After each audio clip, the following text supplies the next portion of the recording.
Bonjour à tous et bienvenue sur TV Africa dans ce nouveau numéro de Gatingo. Le bras de fer entre le Niger et la France se poursuit. Alors que le président français Emmanuel Macron a annoncé le retrait de ses troupes et de son ambassadeur du Niger, les analystes sur le continent estiment que cette décision du président français n'est qu'une farce et que la France veut juste reculer pour mieux sauter.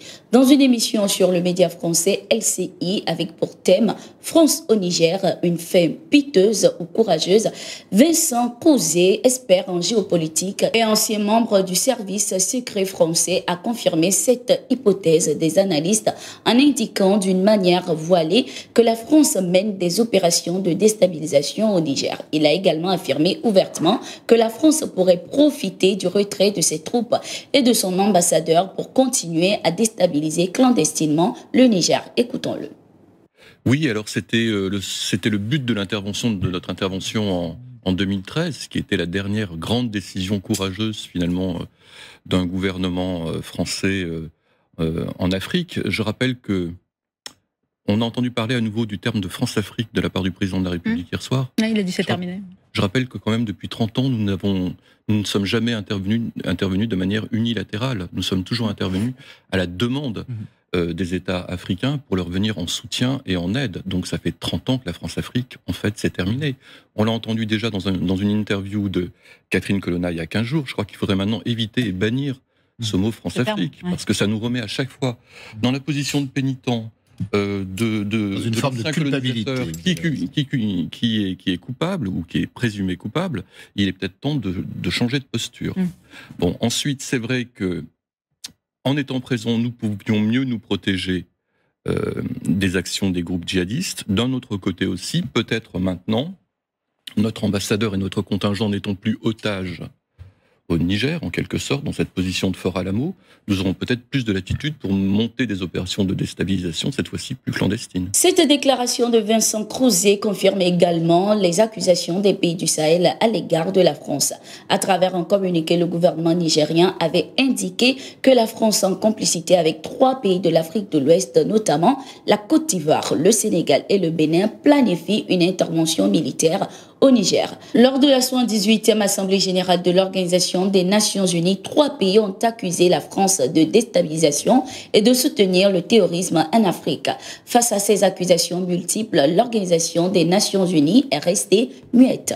Juan Branco, l'avocat d'Ousmane Sonko, vient de démentir les allégations selon lesquelles une note aurait été envoyée à son client, le leader du PASTEF, pour l'informer de sa radiation des listes électorales. L'avocat indique qu'Ousmane Sonko, son client, n'a rien reçu.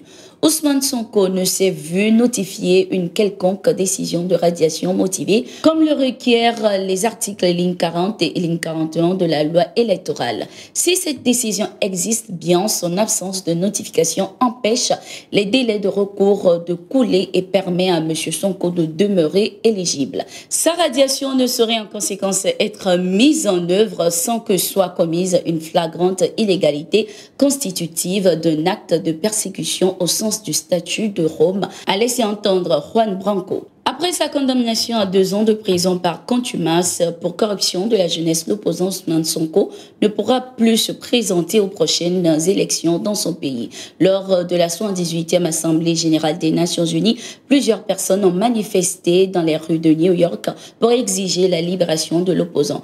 Quant au président Macky Sall, il a indiqué ne pas être impliqué dans l'arrestation de l'opposant. Après les pays du Sahel, notamment le Burkina Faso, le Niger et le Mali, est-ce le tour du Cameroun de s'attirer les foudres de la France? Paris a restreint l'attribution des visas aux étudiants camerounais désireux de poursuivre leurs études en France. Plusieurs étudiants qui ont obtenu des admissions dans les universités françaises et respecté toutes les procédures se retrouvent sans visa. Selon les informations, sur 200 demandes déposées à Douala, un seul visa a été accordé jusqu'à ce jour. Pour l'heure, aucune explication officielle n'a été fournie par le Quai d'Orsay. Nous sommes arrivés à la fin de ce bulletin d'information. Merci d'être resté avec nous. Nous sommes en continu sur nos différentes plateformes et sur notre site d'information, le www.toutafrica.com. La marque des VIP. Des naturels conservés et soignés, enrichis en vitamines A, E et C, Peau d'ange agit directement sur votre peau, la rend plus nette et plus éblouissante. Peau d'ange, l'original, votre peau est éblouissante, tel l'éclat d'un ange.